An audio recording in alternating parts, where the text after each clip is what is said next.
barriers, discomfort, tension, not feeling prepared, skin color, the clothing that people wear, distance, exhaustion, CNN, news reports, Twitter feeds, cell phones, text messages, email, billboards, magazines, radio campaigns, TV advertisements, conversations, smiles, handshakes, the sparkle in somebody's eye, great weather, an adventure, the unknown, unprepared but totally ready, forgetting what's written here and wanting to know what's written here, learning a new language, laughing when you don't have a clue what to say or you've said the wrong word entirely. There are two very different ways to approach the world. I think we're in one of the scariest and most exciting places in history. Has there ever been a time where you felt like the world was being brought to you more than today? In our smartphones, on our laptops, wherever we are, we feel connected to a world. There's never been more information and more pictures and more access to the entire world. The world is flat, right? And there's also a very scary reality that we think we know everything about everything, yet we have experienced nothing oftentimes. Nothing. We are so incredibly opinionated based on what we see, flipping stations, or looking at our blog feeds, or what we've learned wherever we've been. But if wherever you are, and the rhythm is that it's 1 or 3 channels that are telling you what's going on in the Middle East, or if it's one university and one professor that informs you around a certain subject, if you don't have a multitude of counsel in your life, if you don't have a lot of voices in your life and a lot of experiences around a given issue, and you become super opinionated based on knowing all of these things and these facts and having access to all of this information, but you haven't gone and seen, you haven't experienced, you haven't looked into someone's eyes, you haven't walked with them, you haven't engaged an issue from a heart level as opposed to an informational level, what do you have to say?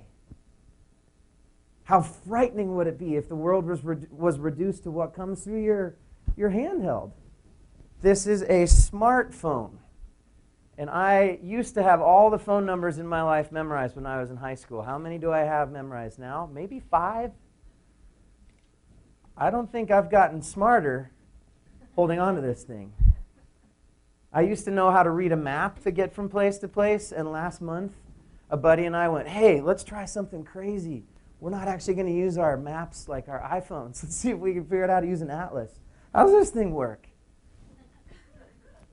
Smartphone, maybe not smartest person if you give your entire life to it. Are you truly informed if all of your information is coming from a channel that has incredible bias and propaganda around it or running it? Do we have any idea what's behind the media? Do we have any idea what the advertising influence is around the news that's being reported to us? I'm in the music industry, and guess what? Perfume companies, watches, and really expensive cars, for the most part, are driving what's heard on the radio or what you'll see in the magazines. So perfume companies, watch manufacturers, and car manufacturers are the determiners of what you're going to hear. Those companies, those people are going to tell me what music to listen to and what to like. That's frightening. That's very frightening. I'd like to know what you guys are listening to. My favorite conversation is over coffee. Hey, have you found any new music? Tell me what it is. It's the greatest thing to have a personal story to hand off to someone else, whether it's a great movie or a great song or whatever it is. I don't look to huge corporations and their advertising dollars to figure out what music to listen to. Hollywood is a very interesting influencer. I had my world completely rocked in October, this last year ago. I went to the Middle East for the first time. And I had the opportunity to go with a group of faith-based individuals that were on a peacemaking and reconciliation trip. And I got to go through Jordan and spent time in Beirut, and I spent time in Israel over the course of 10 days. And I cannot tell you, this is funny and this is tragic. I cannot tell you how many times while in our van, a car would go speeding past us, and I would have this a burst of anxiety because of how many times I've watched in films that when a car goes blowing past you in the Middle East, you're going to be blown up. I felt in my core the fear that watching movies has put into me in a region where I have not met anyone before, in a region where when I walk up to a mom and see a tear in her eye, like I melt. When I meet a child, I want to pick him up and hug him. When I'm playing a song for someone over there and they're wearing something that I'm not used to, but they start to sway or clap or do it, all of the fear melts away. Hollywood made it so hard for me in the first 5 days of a 10-day trip to fully be present that I had to think about, well, they're just movies, right? They are not just movies. These are not just news feeds. They're not just blogs. They're not just sermons. They're not just lectures. Everything is coming from a bias. Everything has a little bit of propaganda wrapped around it. I have propaganda in me. I have things that are very valuable to me. I have biases that are very important to me that I want to share with you. But the most important thing is go and see. Go. Go and see. Each one of you, go. Don't take my word for it. If I had taken people's words, if I had read a certain section in a magazine and went, oh, cool, I'm going to try to write a song about that, it would be lifeless. It would be filled with cliche. It would feel like I was trying to create something that would sell. It might look like a TV advertisement where there's a child crying and there's a lot of flies on his face and there's a guy walking with a very somber voice saying, now look at these children. If you'll just sign up for $29 a month, we'll paint smile. Nobody wants to look at that if that's the only thing that you're going to present. Yes, children cry. They cry in millionaire families and they cry in trash dumps in Nicaragua. Yes, kids smile and laugh. They smile and laugh in millionaires' homes and in trash dumps in Nicaragua. You have to see both. You have to have the full experience of what beauty looks like and what tragedy looks like, and feel the commingling of the tension there, or else you will not know and you will not have experienced what is in front of you. If I see enough of those ads about starvation or about poverty where it's dark on dark and sad music and everything else, it's guilt and it's shame and they want my money and they do not want me to come. And if you see that for months, or if you see that for years, or if there's a whole generation that's how these stories are captured, all of us see that and go, oh yeah, nope, I don't want anything to do with that. If I'm feeling any sort of guilt, I'll just make a quick check and make it go away. I don't even want to see that. That is such a tragedy.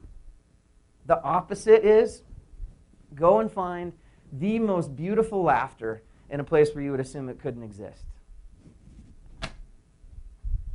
Do I turn this on? Yeah, let's go. Ready to go. Okay.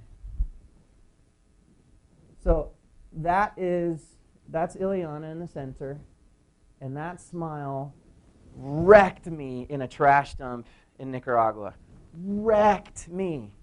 Not speaking Spanish, being inside a taxi, and not being willing to get out. I was in a taxi cab 10 consecutive trips going into this particular community, this little slum village in a trash dump. Would not get out of the car, scared to death, all of the fear in the world, What will I do? I know about poverty. These people are going to jump me. I'm going to lose my wallet. I may lose my life. I may lose everything. And this is the reality of what poverty looks like in the center of a trash dump. In Nicaragua, when I asked my Nicaraguan friends, so what's your feeling about La Chureca, the name of this place? They go, oh, it's the most dangerous place in all of Managua. You should never go. And I'm like, really? Can I show you some pictures? And I would show them pictures. And this is 10 minutes, 15 minutes from where they live. And they would go, oh, there are kids there? Oh, they're laughing. Oh my gosh, by the end of 5 or 10 slides, Managuans that live there, we're going, well, maybe we're wrong. There is such propaganda. The least safe place in Managua, which could be the least safe place in all of Central America, I have been 50 or 60 times. One time have I encountered something that could have turned into a bit of a conflict. One time. I have friends that have been into Central America 2 or 3 times, and they've gotten mugged in taxis, and they've gone to really expensive hotels, and they've walked out, and they've been, raw. I am telling you, this is the scariest place in all of Managua, and I have not one time seen anything that could have been life-threatening. Just one time where there was a little bit of tension. So this is the face of what beauty and what laughter looks like in the heart of a place that otherwise is so dark. Does this advance?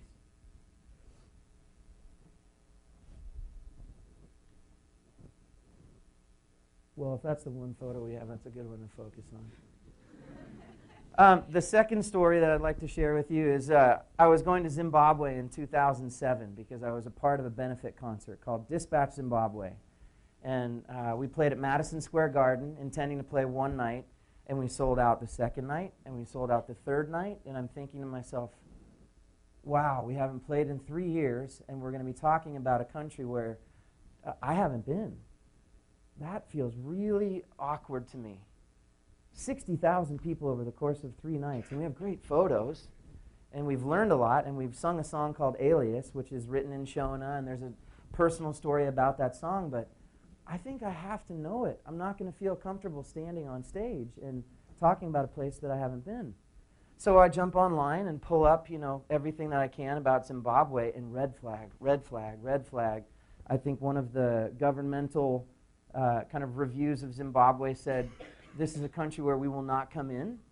If something goes wrong on your travel, you're more or less on your own. That every possible embargo surrounds Zimbabwe. This is a place you do not go. It's incredibly unsafe. It's the poorest country in the world. They painted the bleakest picture you can imagine, to the point that my friends, 3 of us went, we're in Johannesburg. We have flown 18 hours. We're so exhausted, and we're thinking to ourselves, like, are we going to die when we fly and land in Zimbabwe? Sounds like the military is everywhere. Sounds like corrupt police are everywhere. Are we really going to do this? I don't know if it's worth it. So we spent time talking to each other, and I got on the phone and I called my parents and talked to them a little bit, and I started texting and emailing friends going, I'm really I don't know what's going to happen when I go on the other side here. Are we going to get kidnapped? What's going to happen? So we decide, no, we really do need to go.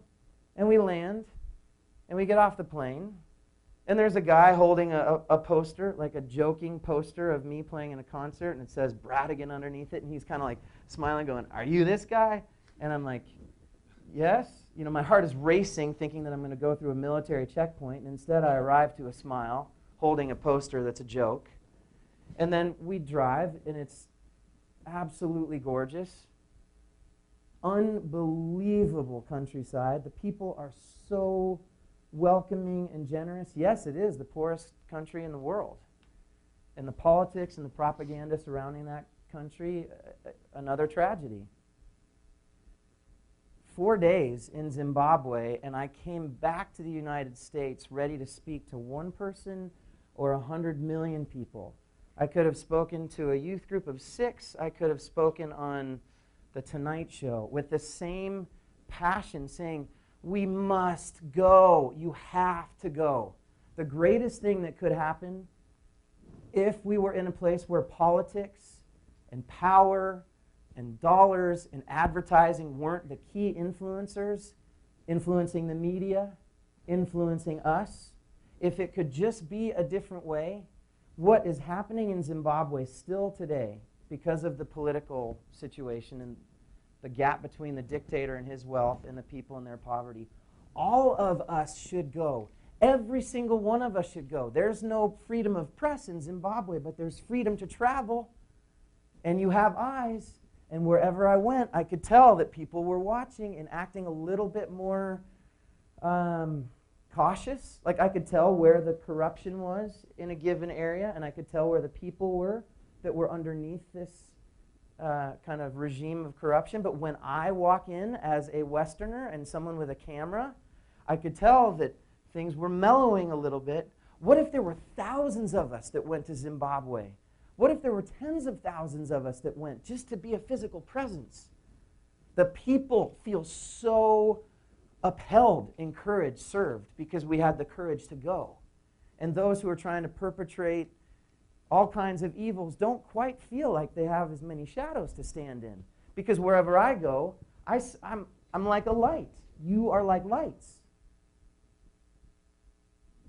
That is as clear a picture as I can give you. Zimbabwe, if you go, you're on your own.